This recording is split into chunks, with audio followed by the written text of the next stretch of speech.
you decentralize, the more better it is. But also it is a fact that, each person, जब मैं ये सब कुछ बोल रहा हूँ, डिसेंट्रलाइज करो, ये करो, वो करो, अगर मुझे ले जाके वहाँ बिठाओ, तो मैं भी शायद बदल जाऊंगा, मैं भी बोलूंगा पूरा सेंट्रलाइज करो. शायद it's a role problem and not the person problem. But if India has to grow, if India really has to move up and achieve that first world ambition that has been laid out so explicitly by every prime minister, I think we have no choice but to confine our elections to a certain window. एक साल politics करो, 4 साल economics पे ध्यान दो, होगा वरना नहीं होगा. Okay, the next question.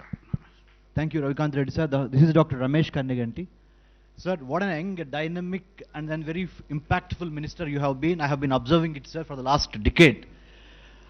The state of Telangana people are so lucky to have you as a brand ambassador. Let the question be Yes, brief. I'm coming. Yeah, Sir, I have to tell you this adjective because I have been waiting for this to tell you, sir.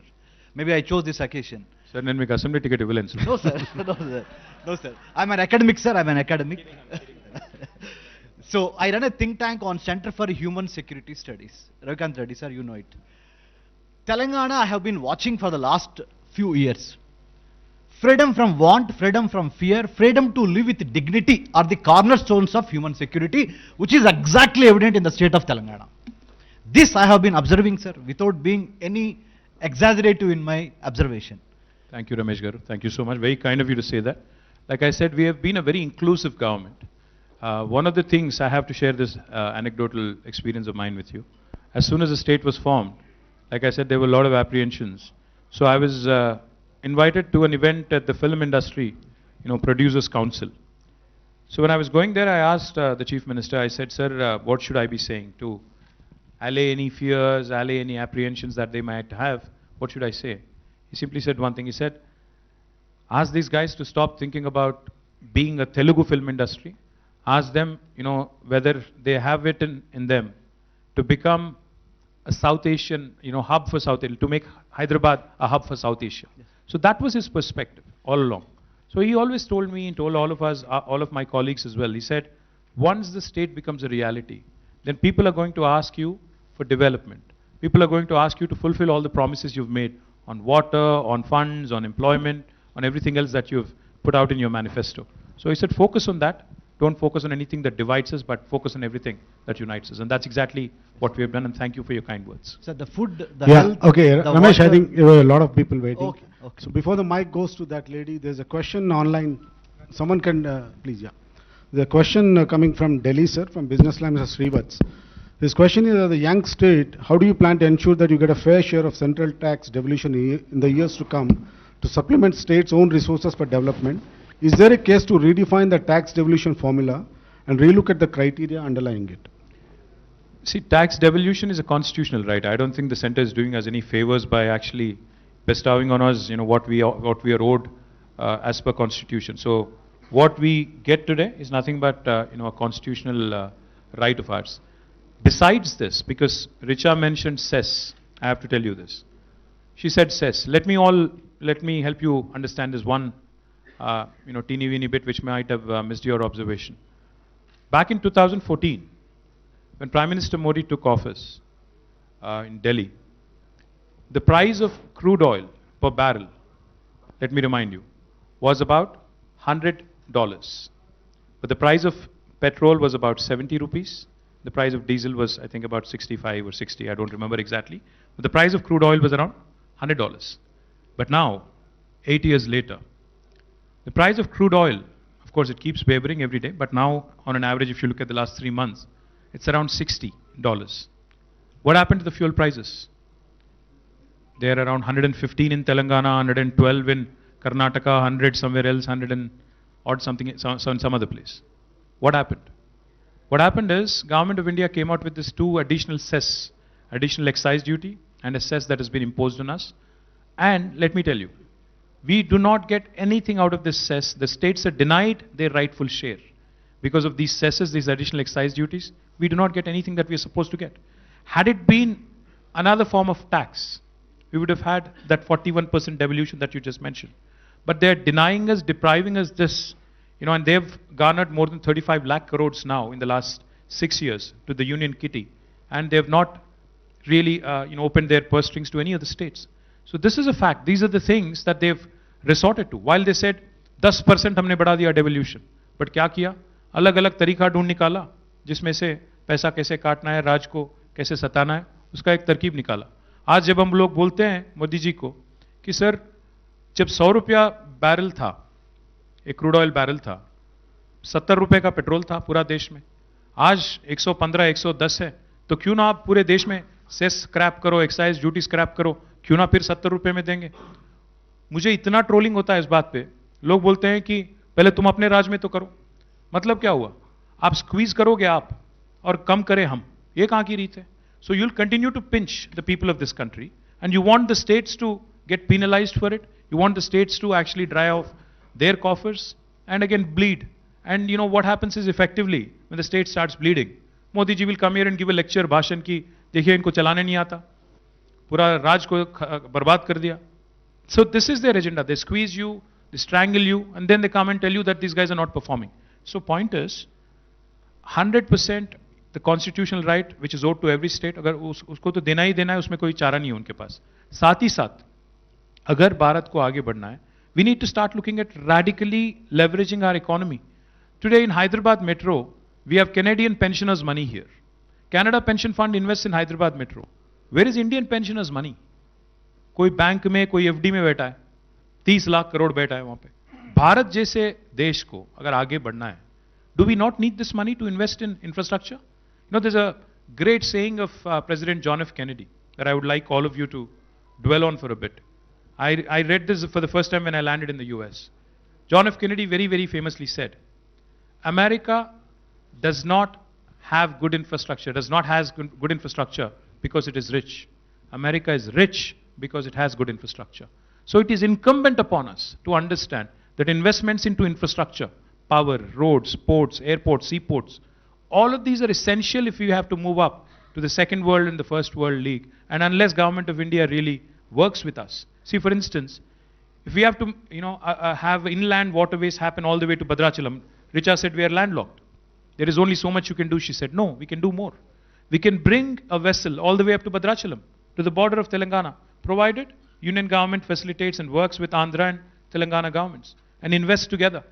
We can actually reduce the transportation cost. We can create more industries. But can this happen with Prime Minister Modi? He'll want to take everything to Gujarat or Uttar Pradesh because that's where all the assembly or parliament seats which are voting for him are. Unfortunately, that's how it's been.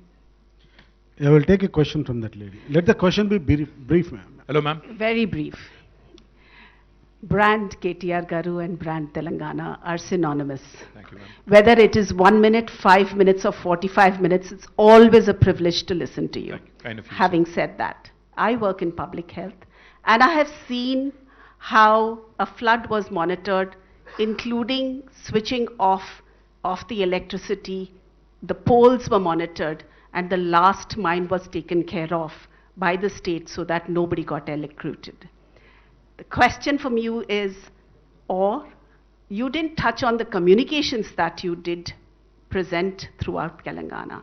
You didn't touch on what you have done for youth and skilling in Telangana. Would you want to share that? Absolutely, ma'am. Great question. But because Richa gave me only 40 minutes, I figured I'll squeeze in as much as I can. We also created an institution called as TASK in Telangana, called as Telangana Academy for Skills and Knowledge, through which, in fact, on the 8th of July, we celebrated the World Skills Day as well. Unfortunately, I missed the event. But this institution has been working superbly because we've trained so far more than 800,000 kids. And we work with number of colleges, we work with number of training partners. Because, a lot of our youngsters, no matter where they come from, which part of Telangana or India they come from, or even Andhra they come from, they do have the information, they do have the knowledge, the wealth of information that is required. But when it comes to presenting it, the soft skills, the communication skills, that's where they typically lack. So we've sort of set this up as a finishing school, and it has been doing really well. But of course, there's plenty more to do. In fact, one of the things I firmly believe is, in life, especially as it gets more and more competitive, the only way you can stay up to date and relevant is by skilling, reskilling and upskilling. And that applies to all of us, bureaucrats, politicians, students, employers, employees. I think all of us, unless we upgrade ourselves, unless we upskill ourselves, there's no choice. So we are constantly looking to partner and create more centers of excellence. We're in the process of setting up a life sciences university. We're also in the process of setting up an aviation university, nascent stages, but we'll also do that. We're also in the process of setting up a university focused on sustainable mobility.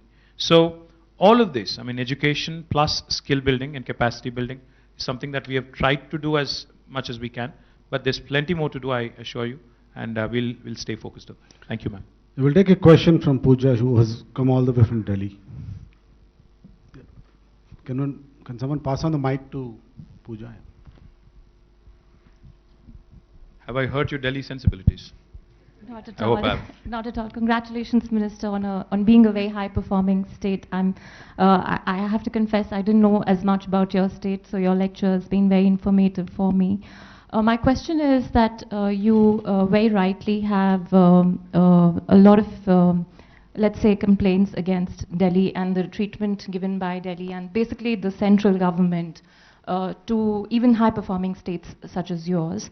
From what I understand, you said that it is probably the nature of center-state relations that leads to something like this. It isn't the personality, because you said that if you were in this position, perhaps you would also be sitting from there. I think the position changes. One is what I was going to. Right. So my question is that given you're such a high-performing state, given additional resources which are your due, which you should get, can help you perform even better and do more for your people. Is there, and perhaps there are more states who have similar concerns, do you see scope for or need for some sort of an institutional platform for the states to get together and take up issues with the center?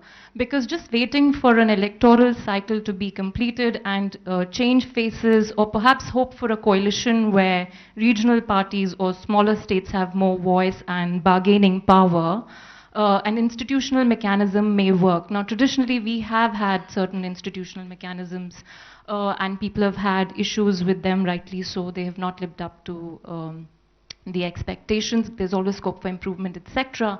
But given what you have described, without even the central government support, you've done a lot. You can perhaps do a lot more. What is the solution to this other than just waiting for an electoral cycle to perhaps create scope for a coalition government where you get a more political voice? Well, there's a word in Constitution called as tyranny of majority. Sometimes what happens is when you have a brute power, you have bulldozing numbers in Parliament or GST Council, you just get bulldozed. And bulldozer राज का तो आपको जानते हो, दिल्ली में आप हो तो आपके एकदम बगल में चल रहा है.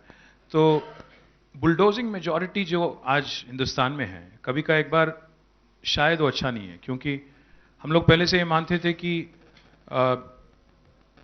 coalition governments probably are not stable, so therefore they are not right. So, one party getting full majority may be a good thing, but looking at what's happening 9 years in India, even before that, if I may add, not just 9 years, but even before that.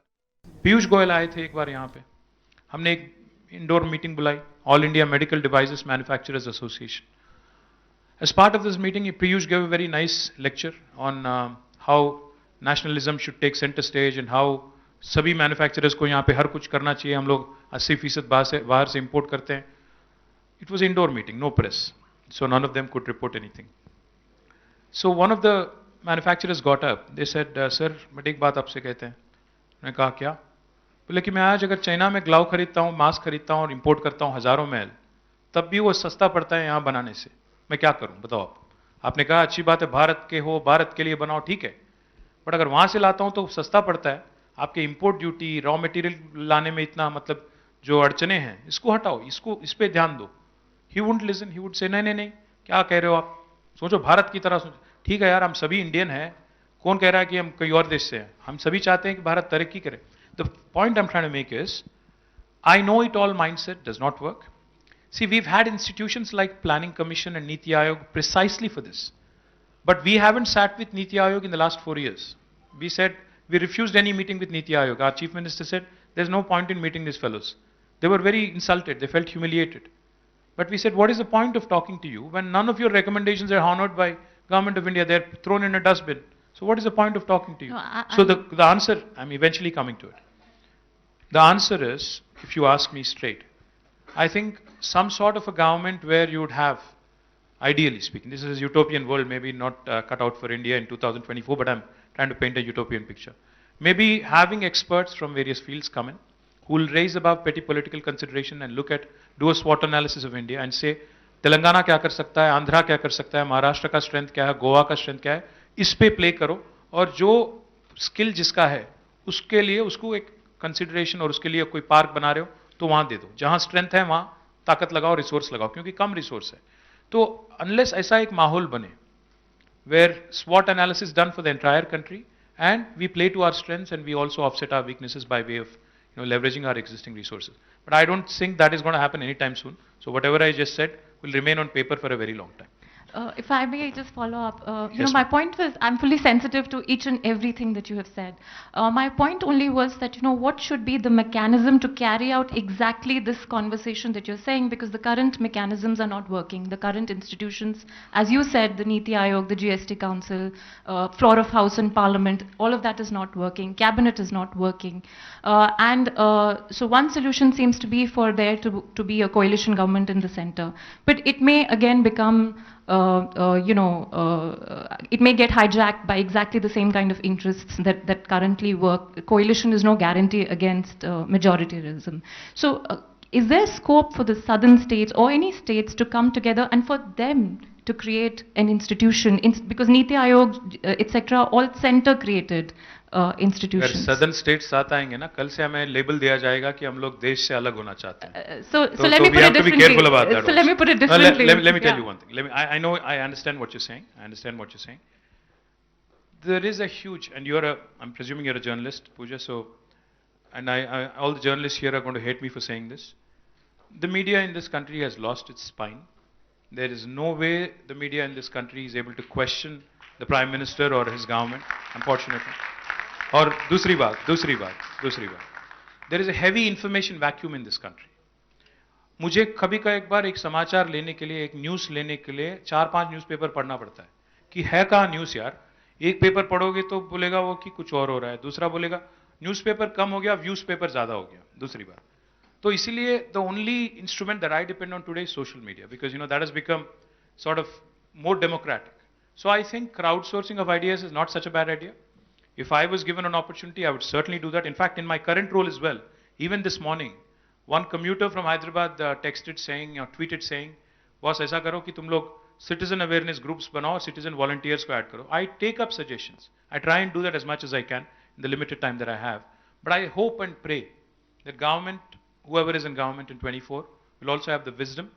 It will dawn on them. I hope it dawns on them to also be democratic, to also be crowdsourcing ideas from no matter where they come from, which corner of India, and pick up on best practices. शर्माने की क्या बात है? अगर तेलंगाना कुछ अच्छा कर रहा है तो पिकअप करो, और कोई और कुछ अच्छा कर रहा है तो हमें बताओ कि गोवा ने अच्छा कुछ किया, तेलंगाना आप भी करो. ये बड़े ब्रदर, बिग ब्रदर वाला काम जिसको करना चाहिए ना, वो नहीं कर रहा है. वो बिजी है बाहर घूमने में. तो इसीलिए उनको कभी का एक बार इंडिया भी वापस आना चाहिए, काम करना चाहिए, और ग्राउंड लेवल काम करना चाहिए. Sir. Okay, we can I ask? we have just time for one question. Okay, sir. So maybe this young man can take this. Sir, I am Arvind. We are the MES batch going the foundation course here. I am from Bhimavaram. I have seen many of my people migrating from there to Hyderabad for businesses. Though we are the #1 state in ease of doing business, had from 3 years back. So can you tell it in your words that what made the Hyderabad so welcoming to them? So it's I'll tell you one thing though. See, Andhra has its own strengths. Telangana has its own strengths. Richa alluded to sibling rivalry. We have no rivalry with Andhra. In fact, I wish the very best for Andhra because they are my sister state. Without a question, I hope and pray they do as well as we do. In fact, in some counts, they actually do better than us as well. See, Andhra has its own strengths. When I say its own strengths, they have a huge coastline. They have a number of maritime ports. They have a large number of towns which in fact, in Telangana we don't have. We have a Hyderabad, but you have number of other towns. For example, you have Rajahmundry, you have Tirupati, you have Kurnool, you have Kadapa, you have Vijayawada, and I can go on. There's Vizag, of course. So all of these tier 2 cities that you have are a huge asset to you. I'm very confident that in the current government and the previous government and whoever is running the government in Andhra, they have done their best, and I'm sure they'll continue to do their best. And Hyderabad, like I said, is not just for people of Telangana. Hyderabad will continue to remain an India city. In fact, our ambition, our Chief Minister's ambition, is to make Hyderabad a global metropolis. So if I have to make it a global metropolis, I can't say I'll shut my doors to people from Bhimavaram or Rajahmundry or Kodad. You have to have everybody come here in search of opportunities. But as long as you're able to provide the same opportunities elsewhere in a decentralized fashion, it works well for all of us, is what I would like to believe. I would like to add one Yeah, more thank line, you. sir. Yeah, I think Just one more line. the time is running out. The minister has to go. I But- can, but before that, envy gentlemen, that please. you got enlisted to the Telangana during the asset allocations. Sorry? I can envy that you got enlisted into Telangana during the asset allocation. I during was the born back- here, so Yeah. I wasn't enlisted. Still, you are welcome here. Thank you, appreciate it. Okay, Thank you. thank you. And before, sir, I would like to take some objection to the minister's statement on media. Media గురించా? Yeah, ఏమన్నా నేను? నేనేమన్నాను? I request him నేనేమన్నాను? to read the Hindu. కాక ఒక్క నిమిషం. ఏమన్నాను నేను? తప్ప ఏమన్నాను? మీరు వాస్తవాల్ని వాస్తవాలుగా రాయట్లేదు, వార్తల్ని వార్తలుగా రాయట్లేదు. యూ షుడ్ ఆల్సో సీ, మేము ఇన్ని మాటలు పడతాం రోజు, మీరు ఒక్క మాటకే ఉలికి పడితే ఎట్లా? అప్పుడప్పుడు మీరు కూడా తట్టుకోవాలా, మాతో నిలబడాలి. The one last thing, and as I conclude this session, and just a minute.